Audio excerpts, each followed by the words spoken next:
Warning, censorship. Warning, censorship.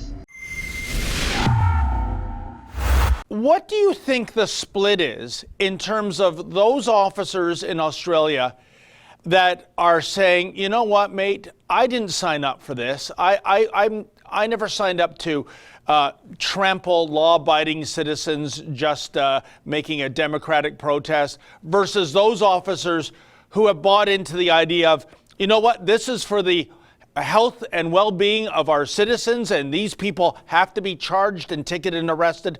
What is the split out there, Avi?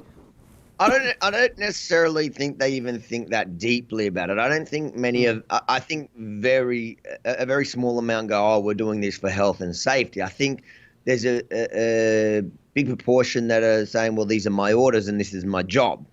And the reason why I know that is because many of those that are enforcing it so strictly are walking around with a mask under their mouth or nose. So they're obviously not that, and they're up in your face. So they're obviously not that scared of this virus, especially where there's some of the enforcement is so hypocritical. You know, they're busing police officers from hundreds of kilometers away when citizens in this city weren't allowed to travel more than 5 kilometers alone. So I think that there's not many that feel like they're enforcing it for the health side of it. There's a lot that there are too many enforcing it because it's what they're being ordered. Anecdotally, I think it's hard to say numbers. If I had to guess, well, 100% of command are doing it for the power trip. The orders are absolutely the police institution loving their new powers. But there are a lot of cops, you know, when I walk to these events, you joke that I know I know their first names. I don't actually know any of their first names really, but they all know mine. And I get a lot of, g'day, Avi, just stand back. Avi, you know, a lot of trying to work with me in the moment, on the ground these days, especially.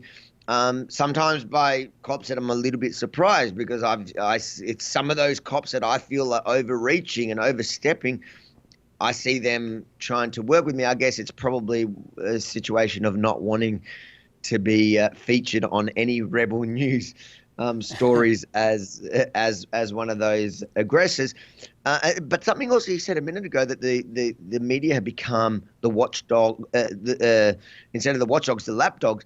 And you're absolutely right, because at that same event, instead of capturing what happened, for example, that outrageous scene we saw where a father and I think everyone needs to watch that video because I think it demonstrates everything that's wrong with the enforcement at the moment.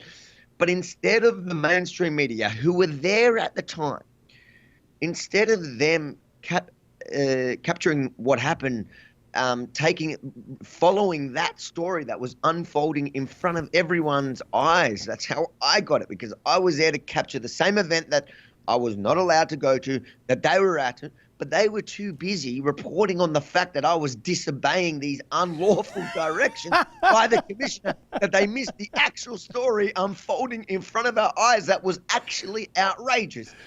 Unbelievable. That's where we're at. Hey folks, that was an excerpt from my show, Rebel Roundup. Now, to get the full meal deal, why not go to Rebel News Plus, sign up, and never miss a Rebel News Plus show in the future.